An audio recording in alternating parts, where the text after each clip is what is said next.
I might as well start. What's up, everybody? It's a hobby with Cage. You hit the record button sometimes and you forget. It's like, what the hell happened? Why was there's already 3 seconds into this episode and you didn't start talking? A lot of dead air.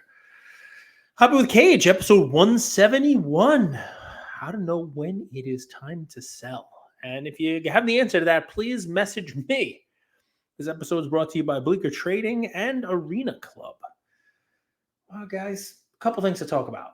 We're going to talk about when to sell, and it's an answer I don't have. So I'm going to throw a bunch of little fun things out there, and you guys tell me when the time to sell is. This way, I stop selling at the wrong time.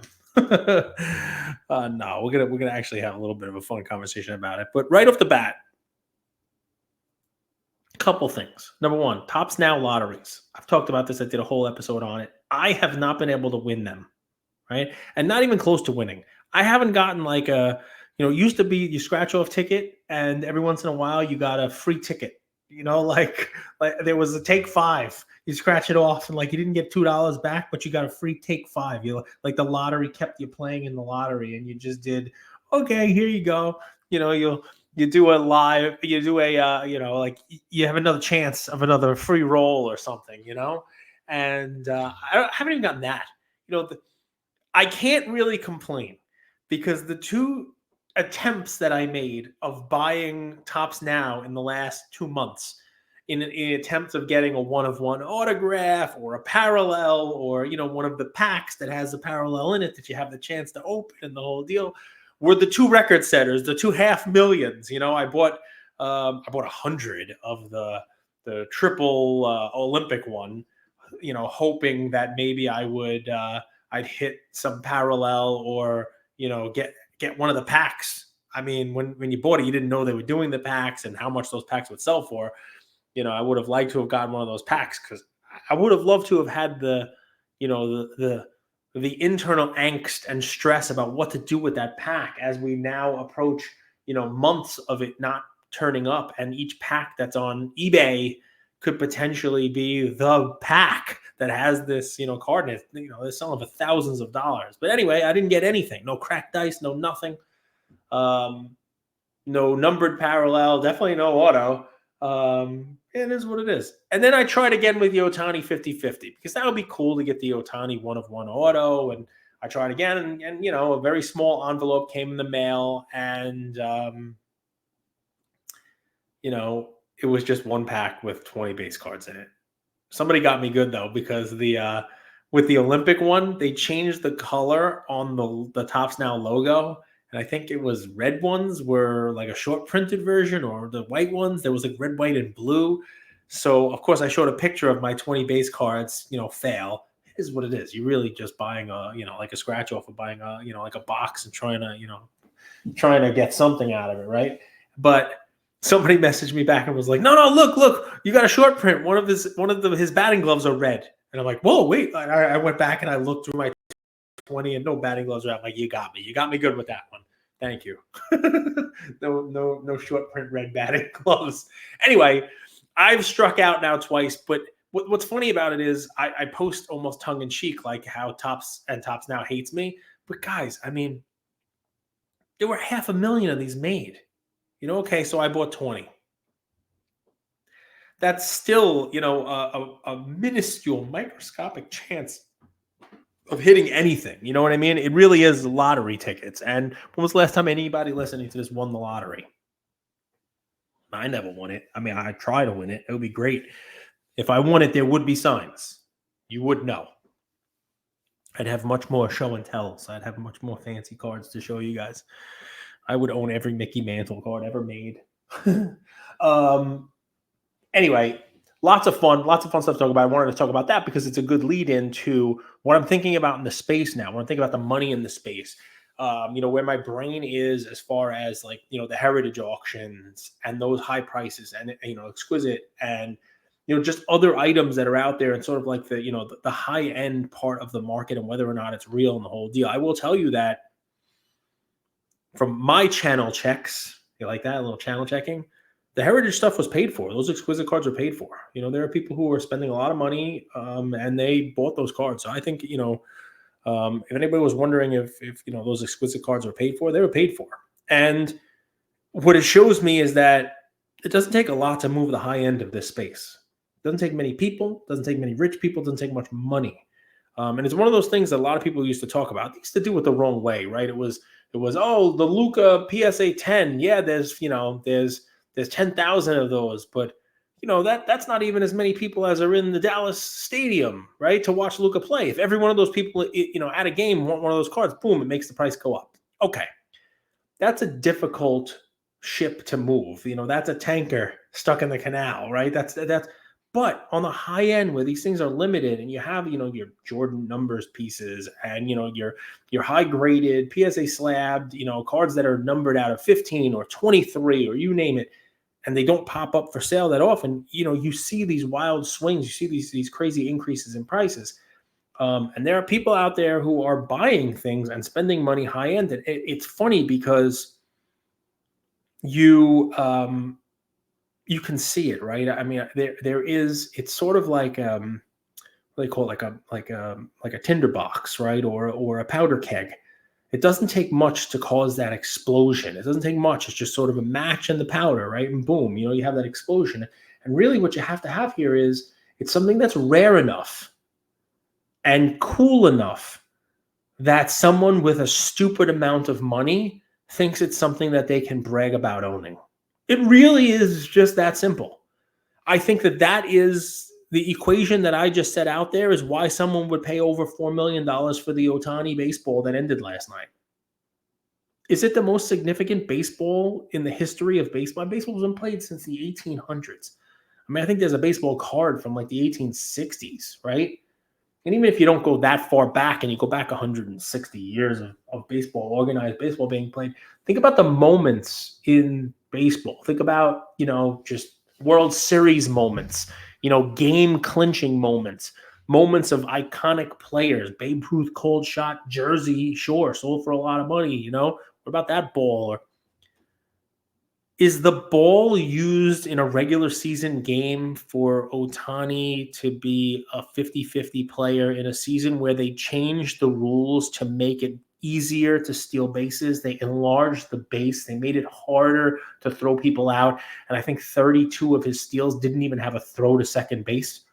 Sure, he's the only person to do it. But I mean, I think Jose Ramirez came like one base and one double away from 40-40-40. He had over 40 home runs. I think he missed the steals by one and maybe missed the doubles by one. I mean, Soriano did 40-40-40 one the year he did 40-40. Also had 40 doubles. Point being, you only have a handful of people that ever did 40-40 before this year. And, Ohtani did 50-50 in a season where another player almost got 40-40. Just missed it. I'm not saying that means someone else is going to do 50-50, but are there players out there that if healthy, you could see them potentially doing it? Maybe. Even that, even if he's the only person to ever do 50, who cares? It's 50-50. I mean, it's like a made up thing, right? It's a great individual season, not even the best season in baseball this year, I would argue. I think Bobby Witt, who's not even going to win the MVP, had a better season. But I mean, point being, this is a hot thing right now, right? There's one of them. It was all over the place. And, say whatever you want about Golden Auctions, Ken Golden, they do a very good job of this. They do a very good job of hitting the press, getting the PR out there, getting the publicity, making it talked about, getting on television, getting on TV in Asia, getting on TV here, throwing events, to get excitement going. And it doesn't take that much. It doesn't take that many rich people to be fighting over and say, hey, I got the ball. Oh, I got the ball. Now, what does that mean in our world? What does it mean in the hobby space? I mean, there are not many one-of-one baseballs, but there are one-of-one cards in our space, right? And, if it turns out that, come up with something comparable here, right? You've seen like LeBron one-of-ones, you've seen Michael Jordan one-of-ones, but, what if the LeBron exquisite one-of-one, auto comes up for sale now? There are enough people in the space who would spend millions and millions of dollars for that card. use the Mickey Mantle PSA 10 as an example too, if you don't want something more modern, right? You know, there's 3 PSA 10s. What would that sell for? There'd be people fighting over it. There's enough money in there. And you don't even have to look that far, right? I mean, from a speculative standpoint, remember when Justin Herbert was the guy and everybody thought he was going to be the next big quarterback, didn't one of his one-of-one, like the Black Prism, didn't sell for like $1 million? Didn't the National Treasures, like either Joe Burrow, just Herbert, I mean, didn't these cards sell for $1 million? So, I mean, the money is there, the scarcity is there, the desire to kind of show off and say, oh, I'm the one who got it, look at me. Only one of us can have this, or only a few of us can have these things. That the recipe is there for that. And you see that with some of these, high-end Jordan cards. You see it with some of these auctions. And I wonder if it's a sustainable thing. I wonder if it's something that is, that it is just a temporary thing. Like it's just, all right, well, the people are looking to prop the space up. I wonder if it's something that, is a long-term kind of thing. I will tell you guys, I currently have a card that I purchased not that long ago. All right. And I paid a decent amount of money for it.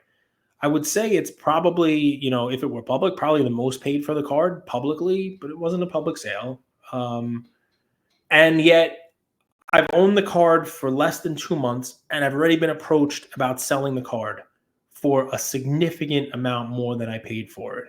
And it's a rare card, and it's it's a card of a guy who has a hell of a legacy. I buy goats or people who I think are goats. And it's something you have to think about, right? But what's funny about it is taking a step back. I'd love to know if you guys have had this happen. You may have a thesis about a card or a guy, a player, and you say, you know what? I'm going to buy this card. Let's say you bought it for $10,000. Okay, I'm going to buy this card for $10,000, but I strongly believe that this is a $50,000 card over time. All right. Time is, it's relative, right? Does that mean it's going to be 50,000 in 5 years? Does it mean it's going to be 50,000 in 10 years? Who knows? You don't have the pinpoint on it, but you believe you can buy this card for $10,000, sit on it. It's rare enough. It's of the right player. It's of the right set. It's you name it, that you think this is just a card you want to own, and you think that it's going to sell for, a crazy amount of money. You're going to be able to 5x your money on this card over, 5 or 10 years. Right? You pay 10 grand for it, and you hope it goes to 50. Well, let's say somebody approaches you a month after you bought it and has the same thesis that you do, and they think it's going to be worth $50,000 also, but they approach you with 20 grand. And you paid 10 for it. You paid 10 for it less than 2 months ago. You'd like to think you've now captured in a very short period of time some of that gain, right? You wanted it to go from 10 to 50 in 5 years. Let's just use that. But it's now gone from 10 to 20 in a month. Do you sell it? You were right. You haven't held it that long where it's realized the 50, but this person also thinks it's going to go to 50. Maybe they think it's going to go to 100. So they want to capture it now, but they can't get it for the 10 you paid. They want to get it for 20. What do you do? What do you do in that situation? Do you just stick to your guns and say, you know what? I think this is still going to 50. If it goes to 50, are you smart holding it from 20 to 50 for 5 years? Is there someplace else you would put that 20 and maybe, do better? What's funny about this is it actually happens all the time in our space. It's happening to me right now. And I'll tell you what my thoughts are on it. Number one, I still want to be right. Right off the bat, I still want to be right. I still want to have that card when it goes to 50. I still want to have it, maybe it goes to 100. I like the fact that I'm right. And I even feel more confident in the play that I made because someone else is coming in and offering me that money. So in that side of the discussion, I want to hold the card. I want to hold it. I want to hang on to it because I'm sitting pretty in it. And I think it's going to go up in value. So you can hold it. No need to sell it. You're fine holding it. Don't need the money. You name it, the whole deal. But on the other side of the coin, and this is where the old brain gets in the way, right? You've had this happen before. For whatever reason, whatever underlying reason, you are holding a card that there is some heat around now. All right? Whether it's the Michael Jordan PSA 10 that you didn't sell for $400,000, or the LeBron RPA that you didn't sell at the peak, or the LeBron Chrome Refractor that you didn't sell at the right price, et cetera, et cetera, et cetera. You've seen these NFT unit. There's heat on it. You can liquidate it now and make a significant profit. But you say, you know what? No, I'm going to hang on to it. So, of course, you want to hold it, but you have to take into account that this stuff has happened before, right? And you've made the wrong call. You didn't take the profit. You didn't take that money, and you held it. And what potentially happens is the heat goes off of that card. And that's one of those things with this market and this space. You notice, right, that there is just this, okay, we move from this to this. We move from this to this. We move to the silvers were huge. And then we're moving off of the silvers and we're moving to the numbered parallels. And then we're moving off of that and we're going to the RPAs. And then we're moving off of that and we're going to go to the PMGs. And then we're moving off of that and we're going to the kabooms. And then we're moving off the kabooms. And now we're going to go to the Jordan 90s inserts are going to have their heyday. And then we're moving off of those and it's becoming the Star Jordan. After the Fleer had their run up, and now it's a Star, and we're already cooling off on the Star, and let's look, all right, well, let's Exquisite, and then there's going to be something else. And do you have to strike while that iron's hot? Do you have to say, all right, this, because keep in mind, when you're dealing with these rare cards, it may only be one person or two who are fueling that offer. Like, you may get that offer. Let's use my card, the $10,000 he paid for it, and then the $20,000 offer. You may find it somewhere else. And then that 20 offer is not there, and you have no, quote, liquidity event anymore on the card. And then it's back down. And if you try to sell it, maybe you're only getting 12 and you feel like a doofus. You almost have to take that large offer when it comes, because it might not be there. Or does that person coming in to try to buy the card for almost double what you paid for it, does that validate your thesis? Does that one person coming in validate your thesis and say, all right, well, if he finds one somewhere else, he's in it for double what I'm in it for. He's not selling it. So eventually when I liquidate it, I'll be fine. You know, it's got to sell for more. I don't know the answer. And part of the problem is because in this space, it's not as transparent as the stock market. There's not the liquidity there, especially in these cards that have the ability to have this kind of a double in a month. Have somebody come in and offer to pay so much more than what you, because there is no transparency of what people are paying. A lot of the deals are done in the dark. You don't know how many folks are out there that actually want the card, right? And you don't know whether or not, if you pass on this opportunity, when the next opportunity to get this type of money for that item is going to be. Think about that for a second, right? Even use the Exquisite cards that sold, right? A Jordan number pieces sold for $500,000. It was a high-grade PSA. Now, somebody holding a Beckett slab on that might have been approached by the person who bought that for $500,000 to sell theirs. And maybe they said no. And now they sold this $500,000 sale, and all of a sudden, Golden or Heritage or whatever it is, they're gonna see other people who own this card put it up for auction, thinking they're also going to cash in on it. But that buyer is gone. That buyer has theirs. And now the next couple sell for less, and less. And you're sitting there going, wow, I missed out on my opportunity to cash in while that whale was there. Is this a conversation we should even be having? I don't know the right answer to any of this, guys. I can tell you it's something that I'm currently, ruminating over. It's something that I'm currently going through in my own brain. Because I do have an offer on the table, and it is a sizable offer, significantly more than I paid recently for a card. And I don't know what the right thing to do is. I know that I have in the past decade said no to almost every one of these opportunities. And I also say that I've eventually gone to sell the cards I've said no, and in each and every instance, I've sold the item for less than what that offer was. So am I just a moron? Am I romantic about this stuff? Am I just stupid? I don't know. But I'm leaning towards not selling because that's what I do. And will I regret it for the 7th, 8th, 112th time? Maybe. But what's funny about it is I think that's what makes us in this space different. I think that's what makes us a little more romantic. We're a little more attached to our cards. And I think that maybe if I decide to not sell this, then that's got to be it. I got to say, you know what? I have a number that I think this card reaches. I'm not selling it now because it's not at that number. And I also have to make a deal with myself that I'm just not selling it until it gets to my number. And if it doesn't get to my number, it doesn't get sold. Instead of having some weak hands after regretting not taking the cash out.